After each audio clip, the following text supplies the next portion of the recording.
గడిచిన పర్యాయము మనం ఈ బైబిల్ స్టడీలో, బైబిల్ తరగతుల్లో కూడినప్పుడు మత్తయి సువార్త 12వ అధ్యాయము 41, 42 వచనాలను ధ్యానం చేయటం జరిగింది. అలాగే ఈ సమయంలో 43వ వచనం నుండి 45వ వచనం వరకు అనగా ఈ 3 వచనాల్లో ఉన్నటువంటి వాక్య భాగాలను మత్తయి సువార్త 12వ అధ్యాయము 43, 44, 45 వచనాల్లో ఉన్నటువంటి వాక్య భాగాలను మనం ధ్యానం చేద్దాం. నేనొకసారి చదువుతాను. చదివిన తర్వాత మరి ఒక్కొక్కరికి మీకు ఏ ఏ విషయాలు దీన్ని చదివిన తర్వాత మీకు అర్థమయ్యాయి? లేకపోతే ఏమన్నా మీకు సందేహాలున్నాయా? లేదా కొత్త విషయాలేవైనా మీరు ఇదివరకు ఏమైనా తెలుసుకొనున్నారా? అవి పంచుకోవాలని నేను ప్రేమతో మనవి చేస్తూ చదువుతున్నాను. మత్తయి సువార్త 12వ అధ్యాయము 43వ వచనం నుండి. అపవిత్రాత్మ ఒక మనుష్యుని వదిలిపోయిన తర్వాత అది విశ్రాంతి వెదకుచు నీరు లేని చోట్ల తిరుగుచుండును. విశ్రాంతి దొరకనందున నేను వదిలి వచ్చిన నా ఇంటికి తిరిగి వెళ్ళుదును అనుకుని వచ్చి ఆ ఇంట ఎవరునూ లేక అది ఊడ్చి అమర్చి ఉండుట చూచి వెళ్ళి తనకంటే చెడ్డవైన మరి 7 దయ్యములను వెంటబెట్టుకొని వచ్చును. అవి దానిలో ప్రవేశించి అక్కడనే కాపురముండును. అందుచేత ఆ మనుష్యుని కడపటి స్థితి మొదటి స్థితి కంటే చెడ్డదగును.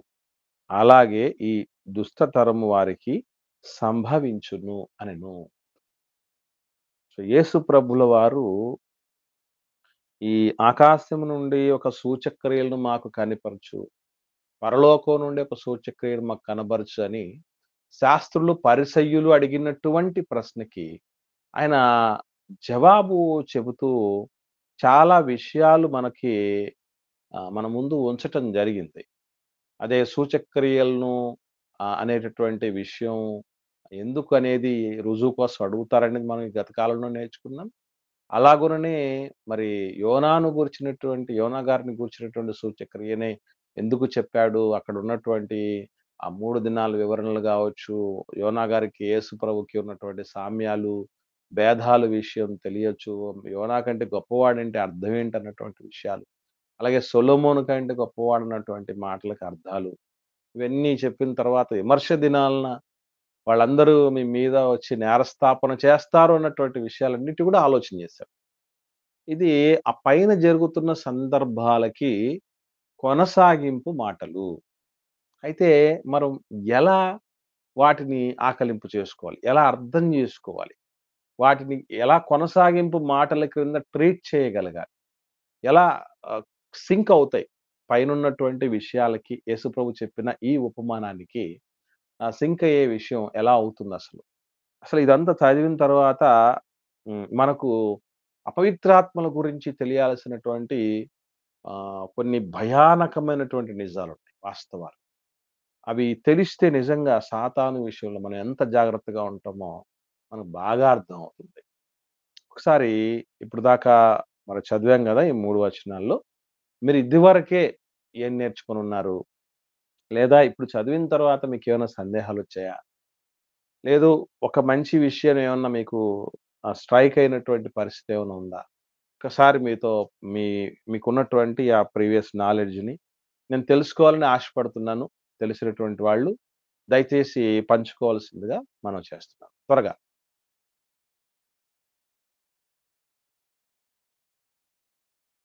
త్వరగా స్పందించండి.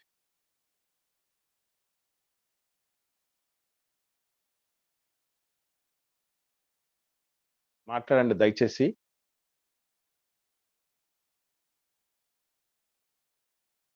వం వందనాలన్నా. వందనాలమ్మా చెప్పండి. అన్న ఇక్కడ అపవిత్ర ఆత్మలు ఒక మనుషుడిని ఇట్లా వదిలిపోయినాయి అంటే, ఇక్కడ నీరు లేని చోట అంటే ఏమన్నా నేను వాక్యం లేని చోటికి అవి వెళ్ళినాయని నేను అనుకుంటున్నా అన్న. ఓకే అమ్మా.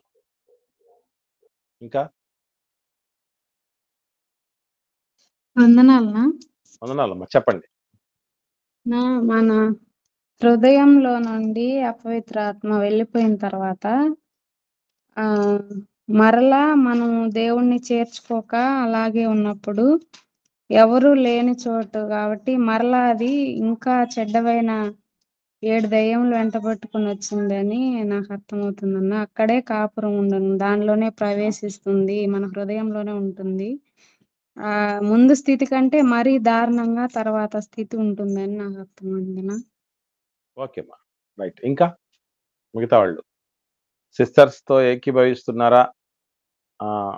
అలా కాకుండా ఇంకా వేరే విషయాలు ఏమైనా ఎవరికైనా ఐడియా ఉన్నాయా? ఈ విషయాలు తెలియపరచండి దయచేసి. త్వరగా. వందనాలన్నా. వందనాలమ్మా. అపవిత్రాత్మ అంటే ఇక్కడ సాతానా అన్న? అవునమ్మా. అవునమ్మా. సాతానేనమ్మా.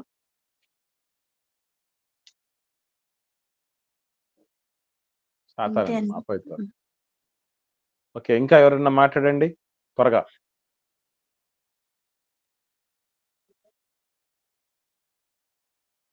ఓకే. రైట్. సో, నేను మాట్లాడుతున్నాను. దయచేసి గమనించండి ప్రియులారా. యాక్చువల్లీ ఇది శాస్త్రులు, పరిసయ్యుల లాంటి వారి కొరకే ఈ ఉపమానం. మొట్టమొదటి విషయం కనుక్కోవాల్సిన విషయం ఏంటంటే, మరి శాస్త్రులు, పరిసయ్యుల యొక్క తత్వం ఏంటి అని ఆలోచన చేయగలిగితే, వారికి వెలుపల బాహ్యమైనటువంటి శుద్ధీకరణ విషయమై వాళ్లకు ఒక స్పష్టత ఉంది గాని, ఆత్మీయమైనటువంటి శుద్ధి గురించి వాళ్లకు ఒక స్పృహ లేదు. అంత మాత్రమే గాకుండా చాలా చిన్న వాటి మీద వాళ్ళు ఎంతగానో ఆసక్తి కలిగి ఉంటారు.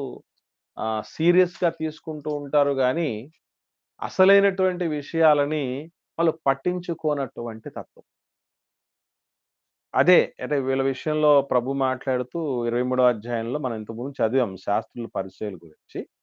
మళ్ళొకసారి చదువుదాం. వాళ్ళ యొక్క తత్వం ఎలా ఉంటుందో 23వ అధ్యాయంలో. మత్తయి సువార్త 23వ అధ్యాయము 25వ వచనం నుండి చూద్దాం. ఇక్కడ చాలా విషయాలు చెప్తున్నాడు ప్రభు. 25వ వచనం నుండి చూడగలిగితే 25, 26, 27, 24 వచనాలు ఉన్నాయి. నేను చదువుతాను చూడండి. అయ్యో! వేషధారులైన శాస్త్రులారా, పరిసయ్యులారా, మీరు గిన్నెయు పల్లెమును వెలుపట శుద్ధి చేయుదురు గాని అవి లోపల దోపుతోనూ అజితేంద్రియత్వముతోనూ నిండి ఉన్నవి. గుడ్డి పరిసయ్యుడా, గిన్నెయు పల్లెమును వెలుపల శుద్ధి అగునట్లుగా ముందు వాటి లోపల శుద్ధి చేయి. అయ్యో వేషధారులైన పరిసయ్యులారా, మీరు సున్నము కొట్టిన సమాధులు పోలి ఉన్నారు. అవి వెలుపల శృంగారముగా అగపడును గాని లోపల చచ్చిన వారి ఎముకలతో సమస్త కల్మషంతో నిండి ఉన్నాయి. అలాగే మీరు వెలుపల మనుషులకు నీతిమంతులుగా అగపడుచున్నారు గాని లోపల వేషధారణతోను అక్రమముతోనూ నిండి ఉన్నారు.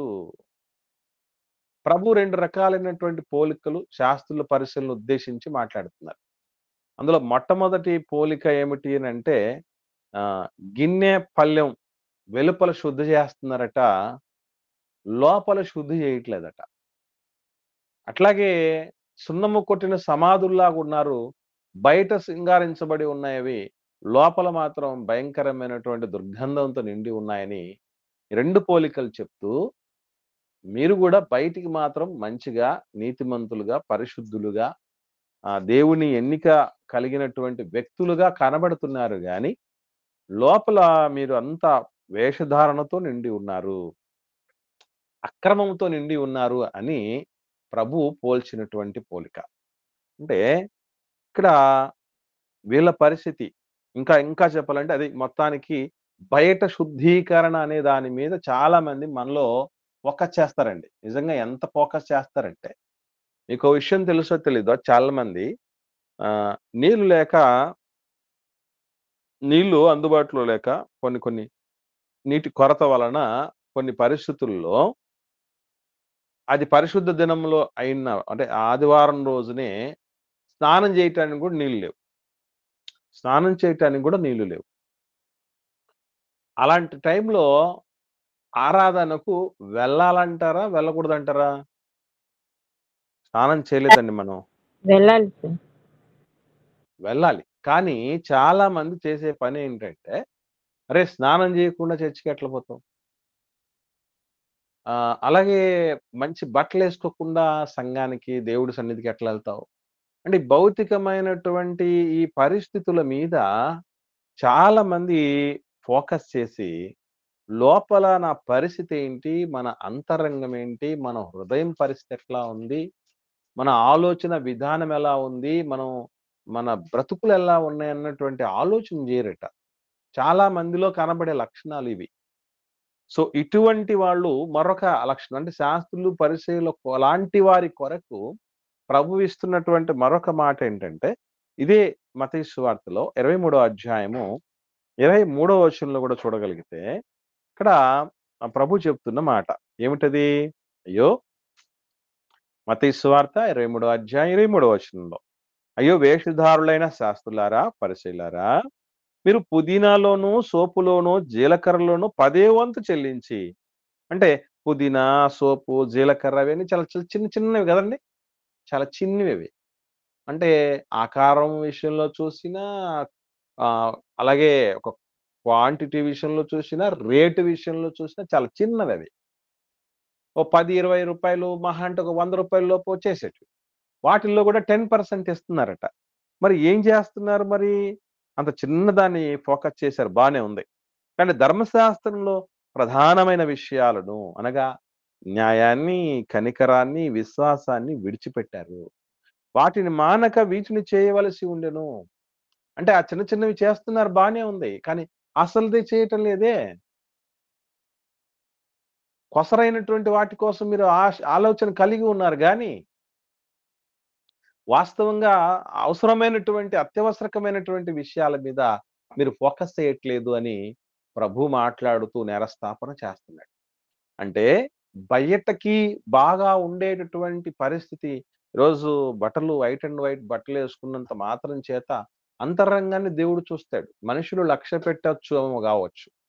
మనం బాగా పాడే విషయాన్ని మనుషులు చూసి తన్మయం చెందొచ్చు. మనం బాగా వాక్యం చెప్పేదాన్ని బట్టి చూసి గొప్ప భక్తులని అనుకోవచ్చు. ఏవండీ? మనం బైబిల్ పట్టుకొని చర్చికెళ్ళటాన్ని బట్టి దేవుడు గొప్పగా లోకం అనుకోవచ్చు గానీ, దేవుడు హృదయ హృదయాల పరిశోధకుడు. ఆయన అదే చూస్తాడు. ఎందుకనంటే, అది బాగుంటేనే అంతా బాగుంటుందని. మనమేమనుకుంటామంటే, వెలుపల బాగు చేసి లోపల శుభ్రపరచకుండా ఎవడైనా వంట చేసుకుంటాడా? అట్లాగే బయటున్నటువంటి వ వరల్డ్ వండర్ గావచ్చు పిరమిడ్‌లు. అవి సమాధులే. లోపల కల్మషంతో నిండున్నాయి. దుర్గంధంతో నిండున్నాయి. ప్రపంచం ఇంతే తాజ్‌మహల్. బయటికి పాలరాయి ఉన్నాయి. అందరికీ తెలిసింది చూస్తున్నది పాలరాతినే. కానీ దాని వెనక ఏమున్నాయి? దాని కింద ఏమున్నాయి? దాని లోపల ఏమున్నాయి? అది దేవుడు చూస్తాడు. కాబట్టి ఇక్కడ గమనించాల్సిన విషయం ఏంటంటే, బయటికి వేషధారణతో ఉండి, చిన్న చిన్న విషయాలని ఫోకస్ చేసి, దాని మీద శ్రద్ధ కలిగి, గొప్ప గొప్ప విషయాల మీద, దొడ్డ విషయాల మీద ఏ మాత్రము స్పృహ లేనటువంటి స్థితిలో ఎవరైతే ఉంటారో వాళ్ళ కొరకు ఈ ఉపమానం చెప్పబడింది. ఇకపోతే మనకందరికీ తెలియాల్సిన ఒక చేదు నిజం ఒకటుంది. అదేంటంటే ప్రియులారా, దయచేసి గమనించండి. అపవాది విషయంలో చాలా మందికి చాలా తక్కువ అంచనా ఉంది. మరి ముఖ్యంగా మాకు వాక్యం బాగా తెలిసింది. దేవుడు బాగా తెలిసాడు. మనకు బాగా చేరువైంది వాక్యం. మేము చాలా ఒక స్టాండర్డ్‌లో ఉన్నాం. ఒక స్థాయిలో ఉన్నాం అని అనుకోని సాతానును తక్కువ అంచనా వేస్తున్నటువంటి వాళ్ళు చాలా మందున్నారు. అటువంటి వాళ్ళందరికీ తెలియాల్సినటువంటి ఒక సత్యం ఒకటుంది. అదేంటి అని జాగ్రత్తగా మనం ఆలోచన చేయగలిగితే ప్రియులారా, అపవాదిని దేవుడు ఒక మాట చెప్తాడు చూద్దాం. అపవాదిని ఎదిరించండి, వాడు మీ యొద్ద నుంచి పారిపోతాడు అంటాడు. ఏమండి? ఈ మాటలు ఒకసారి చూద్దాం. యాకోబు రాసిన పత్రిక 4వ అధ్యాయం 7వ వచనం చూడండి. ఒకసారి చదవండి అక్కడ. యాకోబు రాసిన పత్రిక 4వ అధ్యాయం 7వ వచనం చూడండి. ఏమని రాయబడిందో? చదవండి. కాబట్టి దేవునికి లోబడియుండుడి, అపవాదిని ఎదిరించుడి, అప్పుడు వాడు మీ యొద్ద నుండి పారిపోవును. అపవాదిని ఎదిరించండి, అప్పుడు వాడు మీ యొద్ద నుండి పారిపోతాడు అని దేవుడు చెప్తున్న మాట. ఈ మాటను చూసినప్పుడు మనకేమనిపిస్తుందంటే, ఎదిరించటం అంటే ఏమని తెలుసు మన వాళ్ళందరికి ఇప్పుడు దాకా? ఎదిరించటం అంటే ఏమని తెలుసండి? మీరు ఏమని విన్నారు? ఏమని చూసారు? ఎవరైనా అపవాదిని ఎదిరించినోళ్ళని చూసారా మీరు? పోనీ మనకేమన్నా తెలుసంటారా? అపవాదిని ఎదిరించటం అంటే ఏమని ఇప్పుడు దాకా విన్నారు? ఏం నేర్చుకునున్నాం మనం? ఒకసారి చెప్పండి. నాకు రెస్పాండ్ అవ్వండి. అపవాదిని ఎదిరించటం అంటే ఎలా ఉంటది? అది మనకు తెలుసా అంటే అసలు? దేవునిలో మనం వాడి ఎక్కువగా క్రియలకు లొంగకుండా ఉండాలన్న. ఏమ్మా? యేసయ్య గారు కొండ హ్మ్. మీద మాట్లాడతాడు కదన్నా అమ్మా. శోధించినప్పుడు. హ్మ్.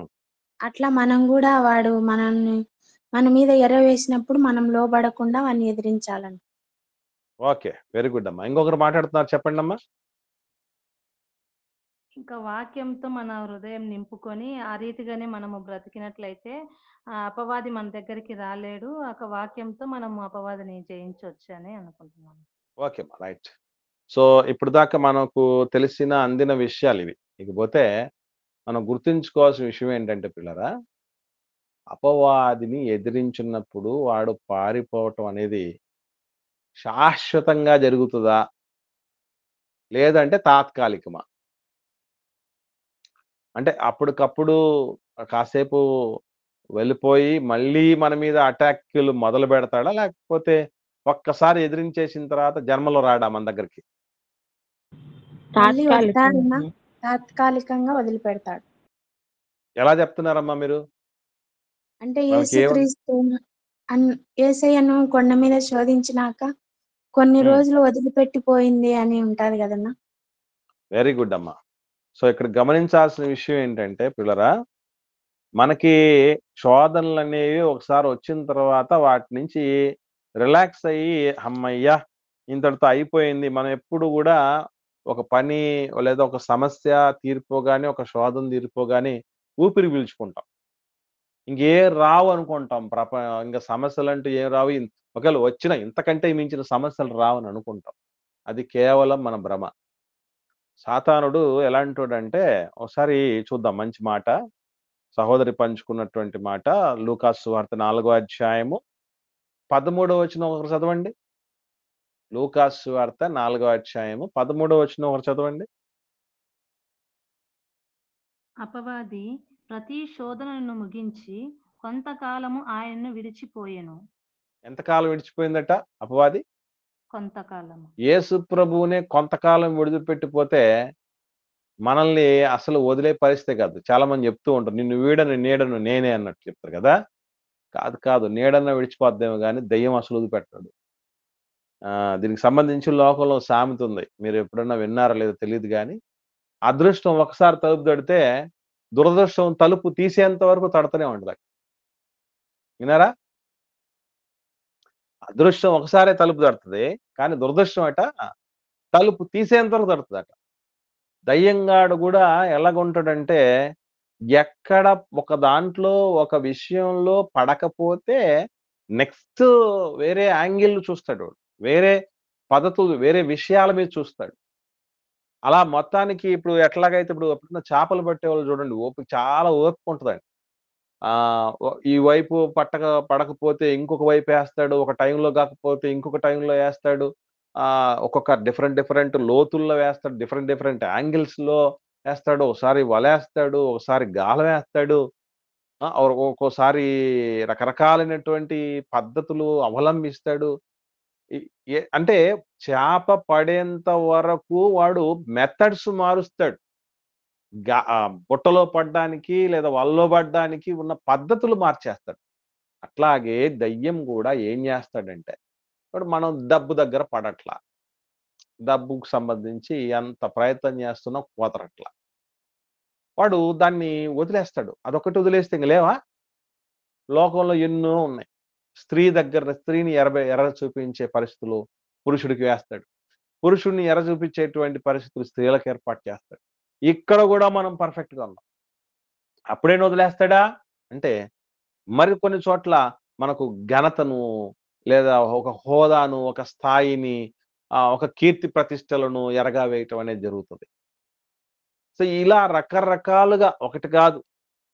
మన ఉనికిలో మనకు గౌరవాన్ని వస్తది ఈ పరిస్థితుల్లోకి వెళితే మనం ఈ దారిలో వెళ్తే అన్నటువంటి రీతిగా మనల్ని తప్పుతోవలో నడిపించడానికి ఎన్నో రకాలైనటువంటి శోధనలు అంటే ప్రతి శోధన అన్నాడు చూడండి. అపవాది ప్రతి శోధనను ముగించి అంటే ఆ శరీరం యొక్క ఆశ కొరకు సంబంధించిన శోధనలు, నేత్రాలతో టెంప్ట్ అయ్యే విధంగా ఉండే శోధనలు, జీవపు డంబముతో కూడినటువంటి శోధనలు, అన్ని రకాలైన శోధనలు మనకు అన్ని రకాలుగా తెస్తూ ఉంటాడు. వాడు ఒక్కసారి వాడు వదిలిపెట్టి వెళ్ళిపోతాడు ఎదిరిస్తే అని అనుకోకండి. ఇంకొక భయానకమైన నిజమేంటి చెప్పమంటారా? అపవాది ఏం చేసిందట యేసుప్రభు చెప్పినటువంటి ఉపమానంలో? ఏం చేసిందని చెప్పబడిందండి? 44 వచనం 12:44 ఒకరు చదవండి. మత్తయి సువార్త 12వ అధ్యాయం 44.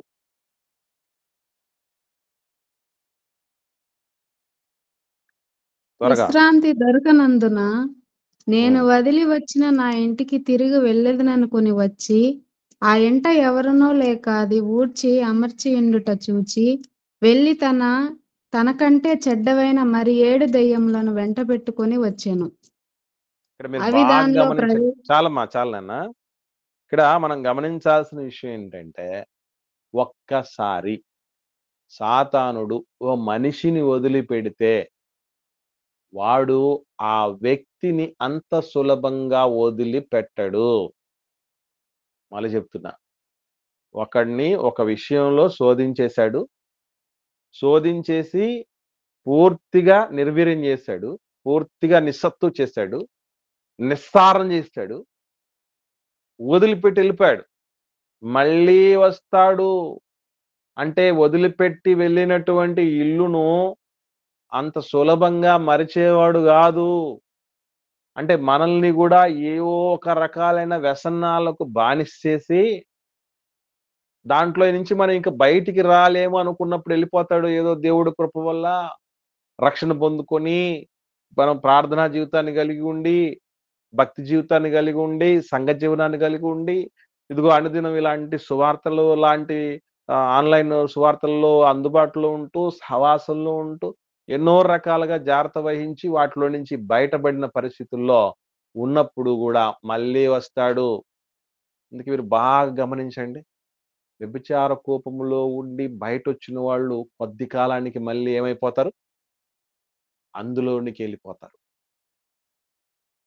కొందరు దొంగతనాలు చేసి అందులో నుంచి బయటపడ్డోళ్ళు కొద్ది కాలము దాని నుంచి బయట రెసిస్టెంట్‌గా ఉండి దాన్ని నిలదొక్కుకొని నియంత్రించుకుంటూ మరి కొద్ది కాలానికి మళ్ళీ ఆ దొంగతనాలు చేస్తారు.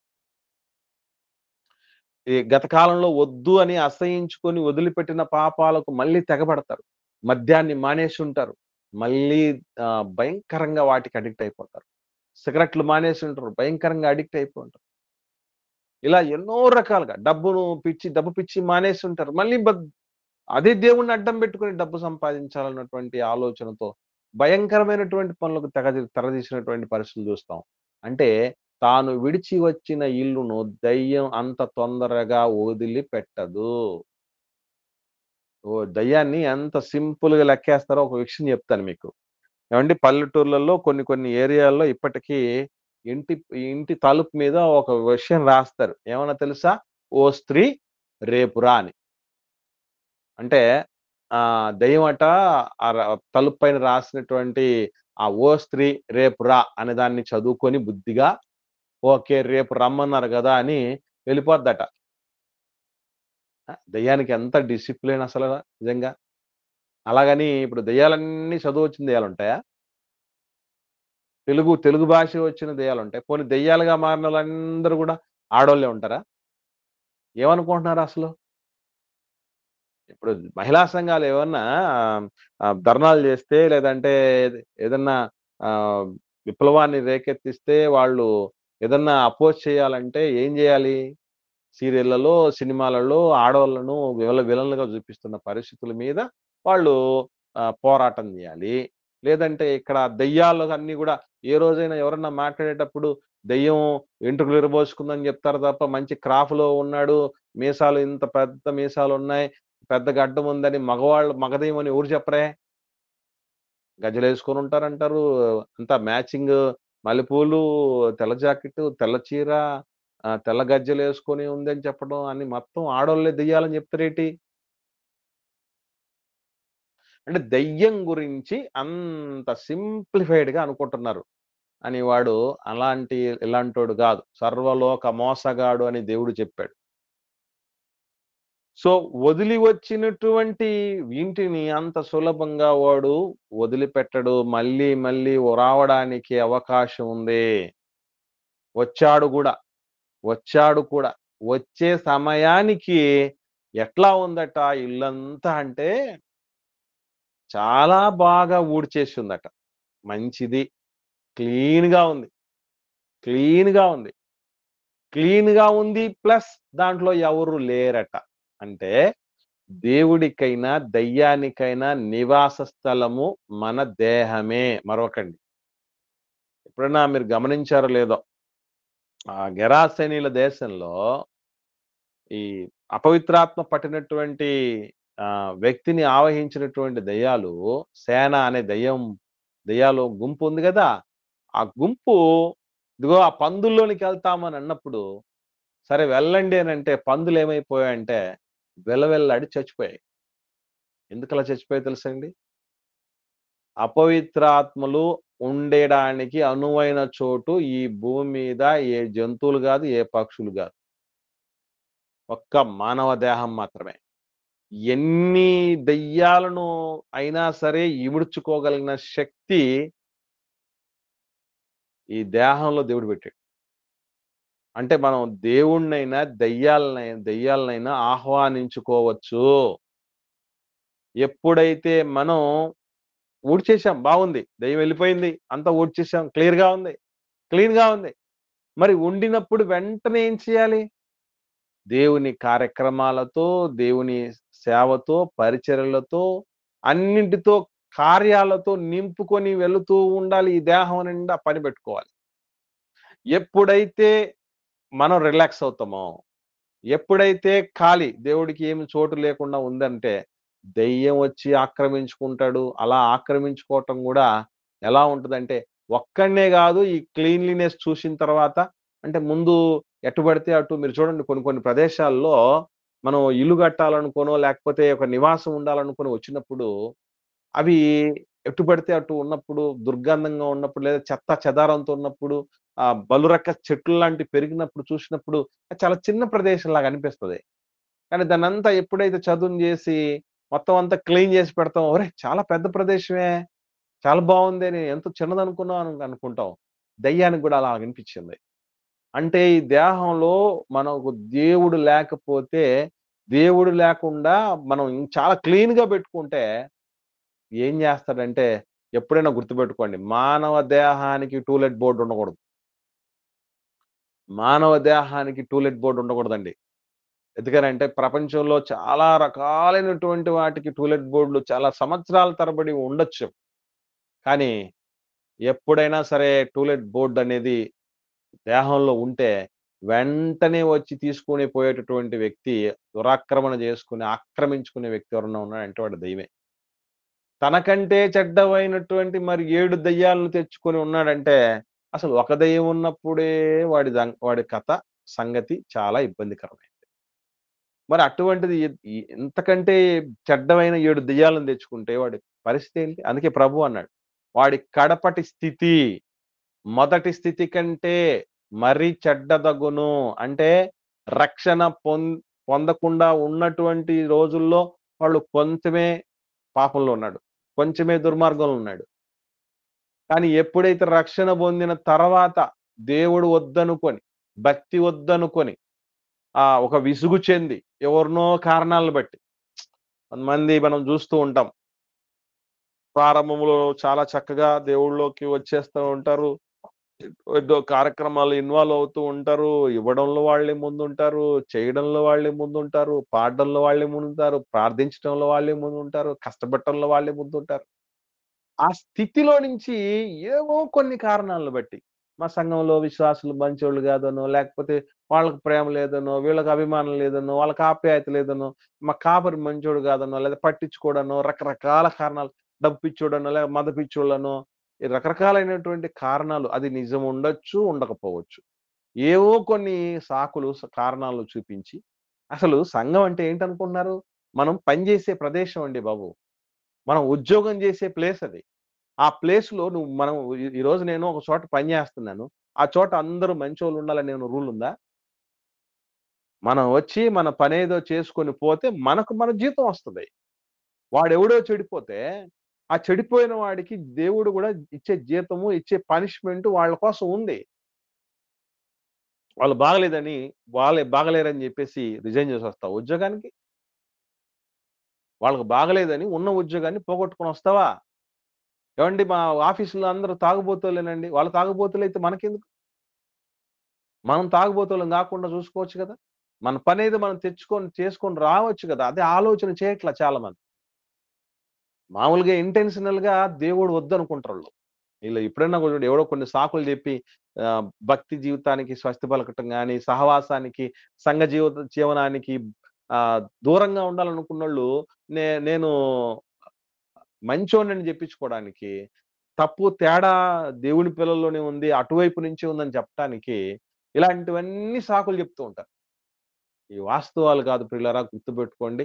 ఒక్కసారి దేవుళ్ళోకొచ్చిన తర్వాత విరక్తి కలిగిందో, ప్యాక్ అయిపోవాలని అనిపించిందో, అదే బాగుందని అనిపించిందో, క్లీన్ చేసుకొని ఎవ్వరిని పెట్టుకోకుండా ఉంటే, వెంటనే ఇదివరకు వదిలేసి పోయినటువంటి దయ్యం యొక్క బ్యాచ్ వచ్చి దిగిపోతది. అప్పుడు మరింత దారుణమైన పరిస్థితుల్లోకి వెళ్ళిపోతాం. ఇక మనం ఎవరు అందుకే చూడండి ఎప్పుడో ఒక మాట అంటాడు. ఒకసారి వెలిగించబడిన తర్వాత పరలోక సంబంధమైన వాటిని రుచి చూచిన వారు వాటిని నుంచి తప్పిపోయిన వాళ్ళని గుణపరచటం అసాధ్యమట.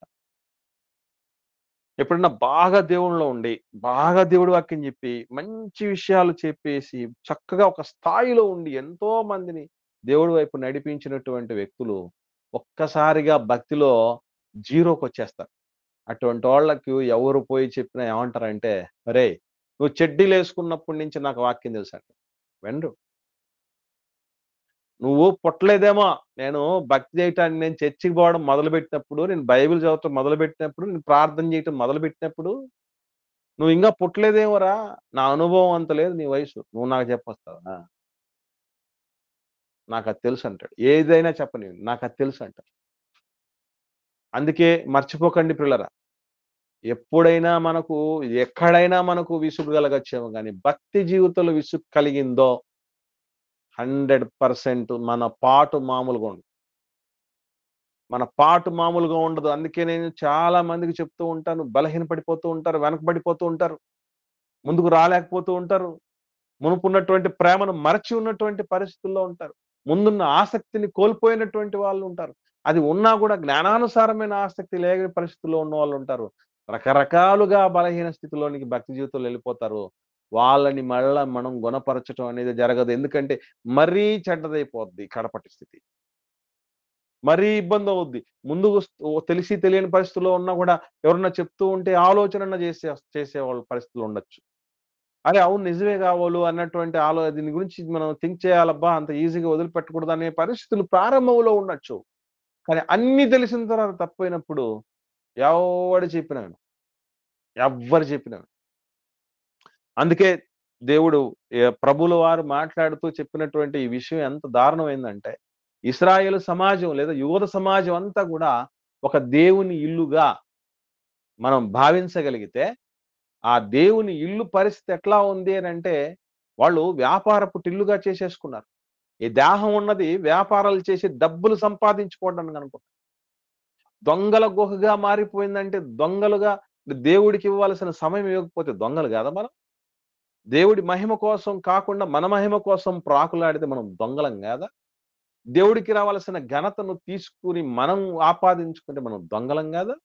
దేవుడి మహిమ కోసం, ఆత్మల రక్షణ కోసం ఖర్చు చేయాల్సినటువంటి సమయాన్ని, శ్రమను, సంపాదనను మనం బిగిస్తే అది అన్యాయం కాదా? అది దొంగతనం గాదా? సో ఇవన్నీ మనం గమనించగలిగితే పిల్లరా, ఇలా ఎంతో రకంగా దొంగలుగా మారిపోయినటువంటి వాళ్ళు ఎప్పుడే గాని యేసు ప్రభు బోధనలను బట్టి గాని ఆలోచనలకు రాలే. ప్రభు యొక్క జీవితాన్ని బట్టి కూడా ఆలోచన చేయలేదు. ఏంటి ఈయన? ఎంతో మంది బోధకులను చూశాం. ఎంతో మంది శాస్త్రులను చూశాం. పరిసయ్యులను చూశాం. దైవ ప్రతినిధులను చెప్పుకుంటున్న వాళ్ళని చూశాం. వాళ్ళంతా కూడా ఏదో వాళ్ళు వేషధారణతో నిండి ఉన్నారు. కపటంతో నిండి ఉన్నారు. దురుద్దేశాలతో ఉంటున్నారు. దుర్బోధలు చేస్తున్నారు. వాళ్ళ బ్రతుకులు బాలేవు. కానీ ఈయన జీవితంలో చూస్తే ఎక్కడే గాని తేడా లేదు. ఏంట్రబ్బా అని ఒక్కరన్నా ఆలోచన చేయలేదు. కానీ ఇలా ఉన్నందుకు యూద సమాజానికి ఎంత పెద్ద ప్రమాదం సంభవించిందో తెలుసా? ఒక రోమా చక్రవర్తి, నీరో చక్రవర్తి దండయాత్ర మొదలైంది క్రీస్తు శకం 70 ప్రాంతంలో. రాయి మీద రాయి లేకుండా యెరూషలేము దేవాలయం అంతా కూడా నేలమట్టం చేసి ఇశ్రాయేలు సమాజం అంతటిని భయంకరంగా హింసించి రక్తసిక్తంగా మార్చి కాల్చి పడేశాడు యెరూషలేముని. యెరూషలేముని కాలుస్తూ అది కాలిపోతూ ఉండగా ఫిడేలు వాయించుకుంటూ ఉన్నాడు. ఎందుకు అనంటే ఆ మొదటి స్థితి చాలా తక్కువ, అంత దారుణమైన పరిస్థితి కాదు. కానీ ప్రభు అవకాశం ఇచ్చిన దాన్ని సద్వినియోగం చేసుకోకపోతే కడపట్ట స్థితి ఇక కాలిపోవటమే. ఆ రోజు యూద సమాజానికి యెరూషలేము వాళ్ళకి వాళ్ళు భౌతికంగా కాలినటువంటి పరిస్థితులు మనం చూస్తాం. కానీ ఈరోజు మనం ఎప్పుడైతే నాయన మన బ్రతుకుల్ని మార్చుకోవడానికి దిద్దుకోండి అని దేవుడు అవకాశాలు ఇస్తాడో వాటిని మనం సద్వినియోగపరచుకోలేక మరింతగా సంకట స్థితిలోనికి వెళ్ళిపోతే మరింత చూద్దాం అని నిర్లక్ష్యం చేద్దాం. నేను ఎప్పుడైనా కొందరు పిల్లల్ని అడుగుతూ ఉంటాను, నాన్న ఇప్పుడు ముందంతా చక్కగా ఉన్నావు, దేవుళ్ళలో ఉన్నావు, చక్కగా చేస్తున్నావు, పరిచర్లో ఉన్నావు, ఇప్పుడు ఎందుకు చాలా వెనకబడిపోయారు ఏమంట? చూద్దాం. ఏం చూస్తావు? చూద్దాం అనే మాటలేంటి అసలు? అయ్యో మనం చేయకపోతే ఎట్లా? మనకి ఈ కాలంలో ఈ ప్రపంచంలో ప్రపంచంలో ఎవరి స్వార్థం వాళ్ళకు ఉన్నటువంటి పోటీ ప్రపంచంలో మన గురించి పట్టించుకునే వాళ్ళని ఒకరినంటూ ఇచ్చాడు దేవుడు అంటే మనకి ఎంత భాగ్యమో అని అనుకొని ఆ లోనున్నటువంటి దయ్యాలన్నిటిని వెళ్ళగొట్టుకోకుండా వాక్యపు వెలుగులో ఇంకా చెడ్డమైన దయ్యాలను తెచ్చుకోవటానికి ఇంకా మనం పాపం మీద పాపాన్ని సంపూర్తి చేసుకుంటూ దుష్టత్వపు బ్యాలెన్స్ ని పెంచుకుంటూ పోతే మనల్ని ఎవరు కాపాడతారు? మన కడపటి స్థితి మొదటి స్థితి కంటే మరి చెడ్డదవుతుందేమో ఆలోచించి మునుపు ప్రారంభ దినాలలో మనం ఎలాంటి ప్రార్థనా జీవితాన్ని కలిగి ఉన్నాం, ఇప్పుడు ఎలా ఉన్నాం? మునుపటి దినాలలో మనం దేవుడి వాక్యం అంటే ఎంత చక్కగా చదివి సమయాన్ని కేటాయిస్తున్నాం, ఇప్పుడు ఎలా ఉన్నాం? దేవుని సన్నిధాన్న దేవుని కార్యాలన్నా ముందటి దినాల్లో ఎటువంటి ఆసక్తి కలిగి ఉన్నాం, ఇప్పుడు ఎలా ఉన్నాం? దేవుడి కోసం కష్టాన్ని ఇవ్వటానికి, దేవుడి కోసం సంపాదన ఇవ్వటానికి, అనేకమైన ఆత్మలు రక్షించటానికి ఎంత ప్రాకులాడా, ఇప్పుడు ఎలా ఉన్నాం? ఇవన్నీ కూడా సంఘానికి ఎంత రెగ్యులర్ గా ఉండేవాళ్ళం, ఇప్పుడు ఎలా ఉన్నాం? ఒక అబద్ధం మాట్లాడాలంటే, ఒక తప్పుడు ఆలోచన చెయ్యాలంటే ఎంత జాగ్రత్త పడేవాళ్ళం, ఎంత నిదానించేవాళ్ళం, ఎంత భయపడేవాళ్ళం, ఇప్పుడు ఎలా ఉన్నాం? అంతా తెలిసిపోయింది అన్న భ్రమలోకి దయ్యంగాడు తీసుకెళ్ళిపోయి తనకంటే చెడ్డమైనటువంటి మరి 7 దయ్యాలను తెచ్చేసి మరీ సంకట పరిస్థితుల్లోనికి తీసుకుని వెళ్ళేటువంటి స్థితికి తీసుకెళ్తాడు పిల్లలు. అందుకే దయచేసి గుర్తుంచుకోండి, మనము ప్రభులోనికి రాకమునుపు ముందటి కాలంలో ఏ వ్యసనాలు అయితే మనకున్నాయో ఆ వ్యసనాలు వదిలిపెట్టిపోతాయని అనుకోకండి, కవ్విస్తాయి. మరలా అటువంటి వాటిలోనికి వెళ్ళి నువ్వు అసలు వదిలిపెట్టి వచ్చినటువంటి ఆ జీవితం ఎంత మజాగా ఉంది, ఎంత బాగుందిరా. లోకంలో స్నేహితులు, ఫ్రెండ్స్, మనం ఏది పడితే అది వాడివి, ఏది పడితే తాగేవాడివి, ఏది పడితే అది వాగేవాడివి, ఎలా పడితే అలా తిరిగేవాళ్ళవి. ఇప్పుడేంటి నీ జీవితం? ఎక్కడ చూసినా పత్యం ఏంటి? ఇది చేయకూడదు, అది చేయకూడదు, అలా ఉండకూడదు, ఇలా ఉండకూడదు. ఎవరు ఇదంతా చెప్పింది? అంత చిన్నదిరా ఈ జీవితం. ఈ చిన్న జీవితంలో ఎంజాయ్ చేయకపోతే ఎప్పుడు చేస్తావు? సాతానుడు కవ్వించే విధానాలు చాలా ఉంటాయి. వాడిని చూడు, వీడిని చూడు, వాడెలా ఉన్నాడు, వీడి బతికెలా ఉంది, నీ బతికెలా ఉంది. ఎంత చిన్న వయసులోనే నువ్వు ఎన్ని కోల్పోయావో తెలుసా అసలు? జీవితం ఐస్ క్రీమ్ లాంటిదా. నువ్వు తిన్నా, తినకపోయినా అది కరిగిపోతుంది. కరిగిపోతే మళ్ళీ తిరిగి రాదు అని ఎన్నెన్నో చెప్పేస్తాడు దయ్యం. నువ్వు చర్చికొచ్చావు, ఏం ప్రయోజనం? నిన్నెవడన్నా పట్టించుకుంటున్నాడా? నువ్వు ప్రార్థన చేస్తున్నావు, ఎన్ని సంవత్సరాలుగా చేస్తున్నావు, నీకు జవాబిచ్చాడు దేవుడు. నీ సంఘంలో నీ గురించి ఆలోచించే వాళ్ళు, నిన్ను ఆదరించే వాళ్ళు, నిన్ను కనికరించిన వాళ్ళు, నీ కోసం ప్రార్థన చేసేవాళ్ళు, నీ గురించి నీకేదన్నా ఒక సహాయం అందించేవాళ్ళు ఎవరన్నా ఉన్నారా అసలు? ఎందుకురా ఆ జీవితం? ఎందుకు ఆ భక్తి నీకు? అవసరమే లేదు. ఎవరి జీవితం వాళ్ళన్నట్టుగా ఉండిపోయారే! మరి అలాంటప్పుడు నువ్వు భక్తిలో ఉంటే, లోకంలో ఉంటే, లోకంలో ఉన్నా ఇంకొంచెం సంతోషంగా ఉంటావు కదరా! అనే రకంగా దయ్యం మరీ చెడ్డవైనటువంటి ఆలోచన తీసుకొని వస్తూ ఉంటాడు. అంటే దయచేసి గుర్తుపెట్టుకోండి ప్రియులారా,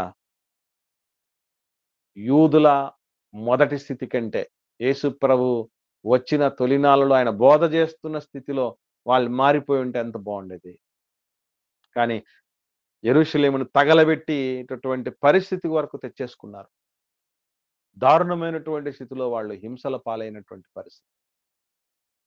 ఇలా ఆ తర్వాత ఎన్నో రకాలుగా వాళ్ళు అంటే వాళ్ళ ప్రాణాలను నిలువున కాల్చేసుకోవడానికి సిద్ధపడుతున్నారు తప్ప మారడానికి సిద్ధపడట్లేదే. మార్పంటే ఎంత గొప్పదనుకుంటున్నారు, ఎంత దొడ్డదనుకుంటున్నారు పిల్లరా. దహన బలుల కంటే మాట వినుట శ్రేష్టము అని అంట. అంటే ఇదెంతో శ్రేష్టమైంది కనుక ఈరోజు మన చుట్టూ ప్రతికూలతల్ని చూపించి, నీ భర్తతో నీకు సమాధానం లేదు, నీ భార్యతో నీకు సమాధానం లేదు, నీ కుటుంబం చిన్నాభిన్నమైపోయింది, చెట్టుకొకరు పుట్టకొకరు అయిపోయారు. ఎందుకు చెప్పు? ఏం ప్రయోజనం నువ్వు భక్తి చేసి? ఈ లోకంలో నీళ్ళు ప్రభువులో కాకుండా లోకంలో ఉన్నోళ్ళని చూపిస్తారా ఎంత బాగున్నారో వాళ్ళ జీవితాలు? కానీ ఇవన్నీ కూడా ఎందుకొరకు మన దేవుడి చిత్తం అనే దాంట్లో లేకపోతే మన తల వెంట్రుక కూడా రాలదు అన్నటువంటి మాటలు మనకు అప్పుడు వినిపింపనివాడు దెయ్యం. మనకి ఏది అయినా మేలు జరుగుతోందంటే మేలు కలగటానికి సమస్తం సమకూర్చి జరిగిస్తాడు దేవుడు అనే విషయాలు మాటల్ని ఇప్పుడు జ్ఞాపకం చేయలేడు. ఇలా ఎన్నో రీతులుగా మునుపటి స్థితి కంటే ఇంకా చెడ్డమైనటువంటి స్థితులు. ఒకనాడు ప్రభులోనికి లేనప్పుడు చెడ్డ ఆలోచనలు వచ్చాయి. దేవుడంటే నమ్మకం అనేది ఎక్కడ నమ్మకం పొసగలేని పరిస్థితులు ఉన్నాయి. ఇప్పుడు దేవుళ్ళలోకి వచ్చి భక్తి చేస్తూ కొన్ని సంవత్సరాలు అయిపోయిన తర్వాత మునుపటి కంటే ఎక్కువ డౌట్లు వచ్చాయనుకోండి, ఇంకా ఎక్కువ సందిగ్ధంలోకి వెళ్ళిపోయాం అనుకోండి, ఇంకా ఎక్కువ అనుమానాలు వచ్చేటట్టు ఉన్నాయనుకోండి, అది కడపటి స్థితి. మరి చెడ్డమైన దెయ్యాలు దూరేటట్టు మనం చేసుకున్నాం అని మర్చిపోకండి. గుర్తుపెట్టుకోండి, దయ్యాలని ప్రత్యేకంగా ఎవరు తీసేయరండి, మర్చిపోకండి. ఎవరు దయ్యాలను తీసేయరు. ఎవరైతే రప్పించుకున్నారో వాళ్ళే తోలేయాలి. ఇప్పుడు ఎవరైతే రప్పించుకున్నారో వాళ్ళే తోలేయాలి. అది మనం స్వతహాగా జరగదు కాబట్టి దేవుడి వాక్యం అనేటువంటి శక్తితో దేవుడిచ్చే సర్వాంగ కవచమైనటువంటి దేవుడి వాక్యాన్ని ధరించుకొని వాడిని ఎదిరించండి అని అంటారు. కాబట్టి వాక్యముతోనే ఆ రోజు యేసుక్రీస్తు ప్రభుల వారు సాతానును ఎదుర్కోవటం జరిగింది. వాక్యానుసారమైన జీవితాన్ని కలిగి ఉండి ఈరోజు మనం వాడి యొక్క కుయుక్తులను శీఘ్రముగా చితక తొక్కాల్సినటువంటి ఆవశ్యకత ఉంది ప్రియులారా. వెలుపటికి మనకు ముందున్నటువంటి జీవితం కంటే, ప్రభులోకి రాక మునుపు ఉన్నటువంటి జీవితం కంటే ఇప్పుడు మరి దారుణంగా అనిపిస్తుంది అనుకోండి, మనలో ఒక దెయ్యాలు ఎక్కువ వచ్చాయని అర్థం. లేదు మునుపటి కంటే నా జీవితం ఇప్పుడు చాలా సమాధానంగా ఉంది, నాకు చాలా విషయాలు అర్థమవుతున్నాయి, నా దేవుడు నన్ను నడిపిస్తాడు, ఆయన మీద నేను ఆధారపడాల్సిన ఆవశ్యకత ఉంది, వీటన్నిటిని చూసి నేను భయపడాల్సిన పని లేదు, నా తండ్రి నన్ను దిగులు పడొద్దు, జడియొద్దు, అధైర్యపడొద్దు, నేనున్నాను అని నాకు భరోసా ఇచ్చే తండ్రి ఉన్నాడు, నేను అనాథను కాదు, నన్ను చూసుకునే నా తండ్రి ఉన్నాడు, నన్ను ఆదరించే నా దేవుడు ఉన్నాడు, నా ఆశ్రయ దుర్గం ఉన్నాడు అనే ధైర్యం, భరోసా ఉంది నాకు అనేటువంటి పరిస్థితి ఉందా? అయ్యో! మొదటి కాలంలో చాలా అనుమానాలు నాకు ఉండేటివి, చాలా డౌట్లు ఉండేటివి. దేవుడిని ఆ విధంగా నేను ఆలోచన చేసి దేవుణ్ణి శంకిస్తూ ఉండేదాన్ని. ఇప్పుడు చాలా స్పష్టత నాకు వచ్చేసింది. దేవుడిని ఎంతైనా నమ్మదగిన వాడని నమ్మాలనిపిస్తుందని మీకు అనిపించిందా? అయితే ముందు ఉన్న దయ్యాలను మనం లోపలికి రానీయకుండా జాగ్రత్త వహిస్తున్నాం అని అర్థం. మెట్టుకు ఎటువంటి స్థితిలో మనం ఉన్నామో, నా గురించి మీకు తెలీదు, మీ గురించి నాకు తెలీదు. మీ గురించి మీకు దేవుడికి తెలుసు. నా గురించి నాకు ఆ దేవుడికి తెలుసు కనుక, ఒక్కసారి మన ప్రభువు ముందు మన పరిస్థితులను తలపోసుకొని జాగ్రత్త పడదాం. సాతానుడు వదిలిపెట్టిపోయినటువంటి వ్యక్తిని ఇంకెప్పుడు ఆయన దగ్గరికి రాడు, ఆమె దగ్గరికి రాడు అని భ్రమపడకండి. వాడు మళ్ళీ వస్తాడు. వచ్చే సమయానికి మనం ఆయన దేవుడి పనులలో ఎక్కడ గ్యాప్ లేకుండా, ఎక్కడ ఒక చిన్న అనుమానానికి తావే లేకుండా దేవుడి పనుల్లో సేవలో నమ్మకంగా కొనసాగుతూ పోయామంటే దయ్యంగాడు కూడా వచ్చి ఏం చేయలేడు. వీడి లోపలికి మనం రాలేమురా అనుకుని వెనక్కి అలా కాకుండా మనం శుభ్రంగా పెట్టి ఎవరిని లేకుండా ఓపెన్ మీరు ఎవరైనా వాడుకోవచ్చు అన్నట్టుగా ఉంటే దయ్యం వాడేసుకుంటాడు. కాబట్టి పిల్లరా, జాగ్రత్తగా మనం భక్తి జీవితంలో ముందుకు సాగుదాం. శాస్త్రులు, పరిసయ్యులు లాంటి జీవితాలు బయటికి బాగా ఉండి, లోపల దారుణమైనటువంటి వేషధారణతో, కపటంతో ఉండే జీవితాలు కాకుండా, చిన్న చిన్న విషయాల్లో జాగ్రత్త వహించి, అసలైనటువంటి విషయాలను వదిలిపెట్టేటువంటి పరిస్థితులు మనం ఉండకుండా, ఆ రీతిగా మరీ చెడ్డైనటువంటి దుస్థితిలోనికి, కడపటి స్థితిలోనికి వెళ్లకుండా, దేవుడి శక్తిని, దేవుని నడిపింపును ఆశ్రయించి, గత కాలంలో జరిగించినటువంటి అతిక్రమాలన్నిటి విషయంలో మనం స్పృహ కలిగి జీవించుదుము గాక. ఎవరికైనా ఏమన్నా సందేహాలుంటే దయచేసి అడగండి.